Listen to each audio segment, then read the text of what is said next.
Middle east एक बार फिर युद्ध के मुहाने पर खड़ा है। ईरान के साथ साथ बाकी अरब देशों में भी इस बात की चर्चा है कि ईरान पर एक बार फिर अमेरिका और इजरायली सेनाएं भीषण हमला करने वाली हैं, जो पहले हुए हमलों से कई गुना ज्यादा भयावह और असरदार होगा।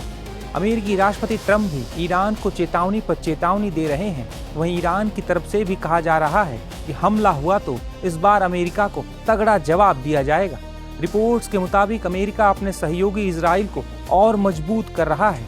बीते 2 दिनों के भीतर अमेरिका ने इजराइल को 6500 टन हथियार और सैन्य उपकरण का जखीरा भेजा है।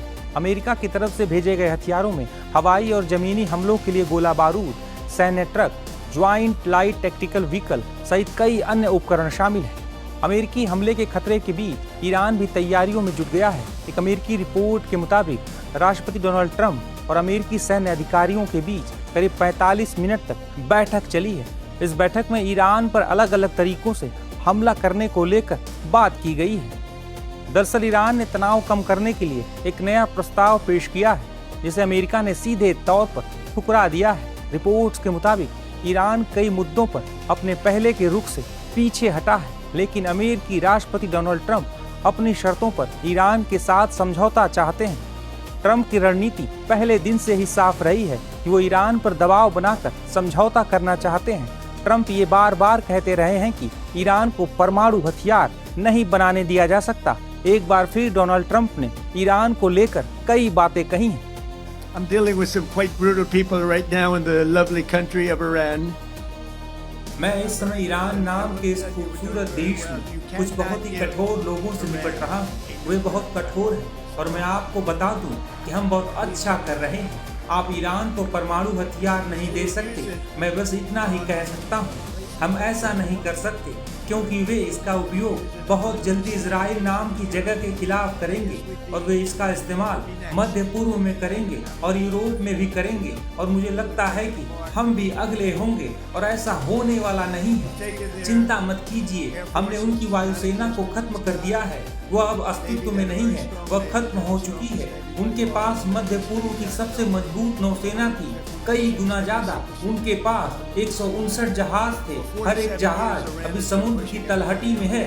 पिछले 47 वर्षों से ईरान हर किसी को दबाने की कोशिश कर रहा है। वे मध्य पूर्व के गुंडे रहे हैं। वे सभी को डरा रहे हैं। इजराइल, कतर, सऊदी अरब, यूएई, बहरीन, कुवैत, सभी को वे मध्य पूर्व के दबंग थे। मैं इसे समझता हूँ। बुश ने गलती की, उन्होंने इराक को खत्म कर दिया और वैसे मैं इराक के नए राष्ट्रपति को बधाई देता हूँ। मैंने उनका समर्थन किया।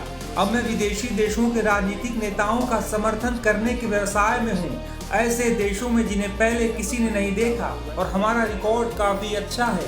हमने कई जगह जीत हासिल की, लेकिन मैंने उस व्यक्ति का समर्थन किया क्योंकि हमें इराक का पिछला राष्ट्रपति पसंद नहीं था और हमने ऐसे व्यक्ति का समर्थन किया जिसके बारे में बहुत कम लोग जानते थे और वह बड़े अंतर से जीत गया।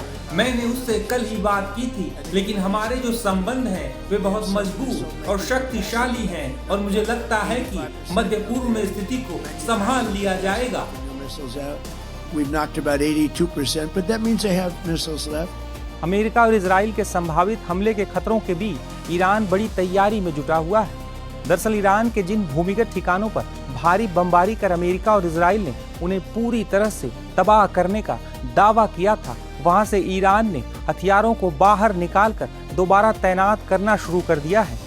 रिपोर्ट्स के मुताबिक ईरान मौजूदा युद्ध विराम का इस्तेमाल तेजी से अपनी ड्रोन और मिसाइल क्षमता को बढ़ाने में लगा रहा है। वहीं अमेरिकी सेना की आशंका है कि इन प्रयासों के पीछे मकसद साफ है। अगर हालात फिर से बिगड़ते हैं तो ईरान जल्द से जल्द जवाबी हमले के लिए तैयार रहना चाहता है। जीरो हमने इन्वेंट किया, हमने बताया दुनिया को, जहां योग है वहां रोग नहीं। सबसे पुरानी सभ्यता है हमारी। गुलामी से तो और देश भी लड़े भाई, पर आजादी के लिए अहिंसा का रास्ता बस हमारा था। अपने पसीने से जमीन सींचता किसान और घर में घुसकर मारने वाले जवान, बस इसी मिट्टी ने जने। इसके हाथ ने जब थामा जज्बा तो इतिहास रचे। कदम बढ़ाए तो चांद का वो हिस्सा चूमा भाई, जहां कोई कभी नहीं पहुंचा।